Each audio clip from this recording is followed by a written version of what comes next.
नाही नाही, मी नाही जेवणार. मला औषधी घ्यायची नाही. मला माझ्या मुलीशी बोलायचे आहे. तुम्ही आधी तिला कॉल करा. तिला सांगा मला तिच्याशी बोलायचे आहे म्हणून. प्लीज फक्त 2 मिनिट मला बोलू द्या हो माझ्या मुलीशी. महिना झालाय तिच्याशी बोलून. एका आजीचा खूप गोंधळ सुरू होता. अहो आजी, तुम्ही आधी खाऊन घ्या, नंतर करूया आपण तुमच्या मुलीला कॉल. तुम्ही औषध घेतलं नाही तर ती सुद्धा रागवेल आम्हाला. 2 दिवसापासून तुम्ही नीट जेवल्या नाही, अशाने तुमची प्रकृती बिघडेल.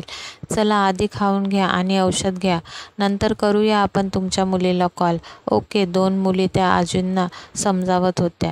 जवळपास 2 वर्षापूर्वीची ही गोष्ट. मी माझ्या एका मैत्रिणीला भेटायला तिच्या हॉस्टेलला गेले होते. ती एक ओल्ड एज होमला रेसिडेन्सी वर्कर होती. मी तिथेच रिसेप्शनला खाली बाकावर बसून तिची वाट बघत होते तर हा सारा गोंधळ माझ्या कानावर आला. थोडं पुढे जाऊन मी पाहिलं तर एक आजी त्यांच्या मुलीशी बोलायचं म्हणून हट्टाला पेटल्या होत्या आणि दोघी मुली ज्या तिथल्या सेविका असाव्या त्या त्यांची खूप समजूत घालत होत्या. ते सगळं बघून आधी मला हसायलाच आलं, पण नंतर परिस्थिती कळल्यावर मात्र खूप वाईट वाटत होतं. त्या ओल्ड एज होमला राहणारे सगळे आजी आजोबा खूप श्रीमंत घराण्यातील होते. त्यांची मुलं मुली परदेशात नोकरी करायचे. घरी यांच्याकडे लक्ष ठेवणारे कुणीही नसल्याकारणाने ती लोक इथे राहायचे.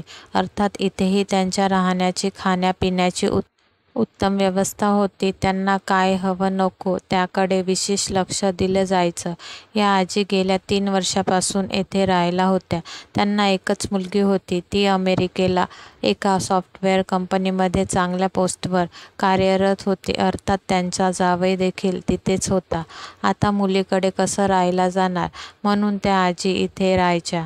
त्यांची मुलगी आणि जावई देखील खूप छान होते. दर आठवड्याला त्या आजींना कॉल करायचे, त्यांची प्रेमाने विचारपूस करायचे आणि शिवाय इथला स्टाफ पण खूप प्रेमळ आणि काळजी घेणारा असल्याने इथल्या आजी आजोबांना कधी एकटं जाणवत नव्हतं. पण ते म्हणतात ना, आपल्या माणसाची आठवण आणि कमी कोणीही भरून काढू शकत नाही, तसंच काहीसं त्या आजींच्या बाबतीत झालं होतं. इतक्यात निशा माझी मैत्रीण तिथे आली. मी तिला काय झालं विचारलं तर तिने सांगितलं की या आजीचं त्यांच्या मुलीशी गेल्या महिन्याभरात बोलणं झालेलं नाही, त्यामुळे त्या हट्ट करत आहे की मला माझ्या मुलीशी बोलायचं आहे म्हणून. मी म्हणाले, अगं तर लावून द्या ना फोन त्यांना, बोलू द्या ना तिच्याशी. अगं पण कसं, सगळेच ट्राय करतोय पण ती फोन घेतच नाही आहे. आणि त्यात या आजींना शुगर आणि बीपीचा त्रास. जेवण नीट केलं नाही तर तब्येत बिघडेल ना त्यांची. निशा मला त्यांच्याविषयी सांगत होती. इतक्यात त्यांच्या ओल्ड एज होमला ऑफिस वर्क सांभाळणारी एक तरुणी तेथे आली. दिसायला खूप गोड होती. 20-21 वर्षाची असावी. ओठावर सदा प्राजक्ता उमललेल्या. कुणालाही एका क्षणात आपलंसं करण्याची तिची तऱ्हा तिच्या व्यक्तिमत्वातून झळकत होती. तिने एका क्षणात सगळ्या गोष्टींचा अंदाज घेतला आणि तिथे असणाऱ्या मुलींना काहीसा इशारा करत ती त्याच बिल्डिंगच्या 8व्या माळ्याला गेली. तिथून तिने रिसेप्शनवर लँडलाईनवर कॉल केला आणि त्या आजींशी त्यांची मुलगी होऊन बोलू लागली. त्या आजींचा चेहरा मुलीचा कॉल आल्याने इतका खुलला होता की त्यांच्या पुढे कुठलेही रंग फिके पडले असते. त्या तिच्याशी बोलण्यात स्वतःला विसरून गेल्या होत्या. त्यांना काय हवं नको ते सगळं त्या तिला सांगत होत्या. तिनेही ते सगळं एका कागदावर उतरवून घेतलं आणि म्हणाली, आई मी जरा कामात व्यस्त होते ग, त्यामुळे मला नाही ग जमलं तुला कॉल करणं. आणि तुला तर माहीतच आहे ना, आपल्या वेळा देखील खूप वेगवेगळ्या असतात. त्यामुळे मी फ्री झाली की त्या वेळेला तू झोपून असणार म्हणून या विचाराने मी कॉल केला नाही.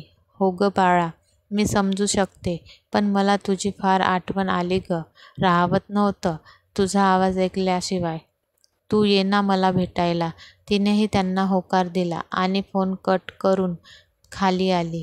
तिचा स्वभाव मनमिळावू असल्याने तिथले आजी आजोबा तिच्याशी तासनतास गप्पा मारत असायचे. तिला बघताच त्या आजी तिच्याकडे धावत गेल्या आणि सांगू लागल्या, अमिता, माझ्या मुलीचा फोन आला होता. ती मला भेटायला येणार आहे. त्यांच्या चेहऱ्यावर फुललेलं हास्य जणू काही रंगांची उधळण वाटत होती.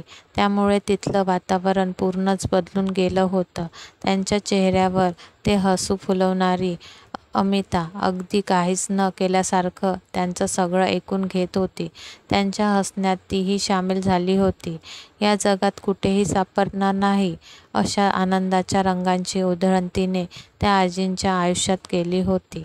ही कथा आवडली असल्यास लाईक करा, शेअर करा आणि सबस्क्राईब करा. धन्यवाद.